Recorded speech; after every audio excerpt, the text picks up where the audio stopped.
অসমৰ জনপ্ৰিয় অভিনেত্ৰী বৰষাৰাণী বিষয়া আৰু ভাস্কৰ বৰুৱাৰ কন্যা কণমানি পৰিজনী কালি আছিল জন্মদিন। কণমানি পৰিজনী চাওঁতে চাওঁতে ১ বছৰত ভৰি দিলে। কণমানি পৰিজনীৰ কালি জন্মদিনটো খুব ধুনীয়াকৈ উলহ মালহেৰে পালন কৰিলে।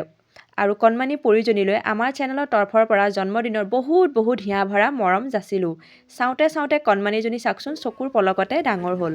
আৰু অভিনেত্ৰী বৰষাৰাণী বিষয়াই সামাজিক মাধ্যমত এটি বিশেষ পোষ্ট শ্বেয়াৰ কৰে আৰু তেওঁ লিখিছে, মোক যদি সোধে তাই কি হোৱাটো বিচাৰে, তাই ভাল মানুহ হোৱাটো কামনা কৰোঁ। ভাল মানুহ হোৱাৰ শিক্ষা আমিয়েই দিব নালাগিব জানো বুলি এটি বিশেষ পোষ্ট শ্বেয়াৰ কৰে।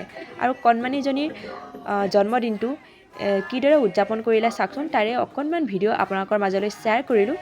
আৰু ভিডিঅ'টো চাই কেনেকুৱা পালে প্লিজ কমেণ্টত জনাবলৈ নাপাহৰিব। আৰু কণমানিজনীলৈ জন্মদিনৰ হিয়া ভৰা শুভেচ্ছা জ্ঞাপন কৰিলোঁ। কণমানিজনীক ভগৱানে সদায় ভালে কুশলে ৰাখক আৰু তাই ডাঙৰ হৈ এজনী ভাল মানুহ হওক, তাকেই ভগৱানৰ ওচৰত প্ৰাৰ্থনা কৰিলোঁ। ভিডিঅ'টো ভাল লাগিলে লাইক, কমেণ্ট, শ্বেয়াৰ কৰিবলৈ নাপাহৰিব। Bye bye.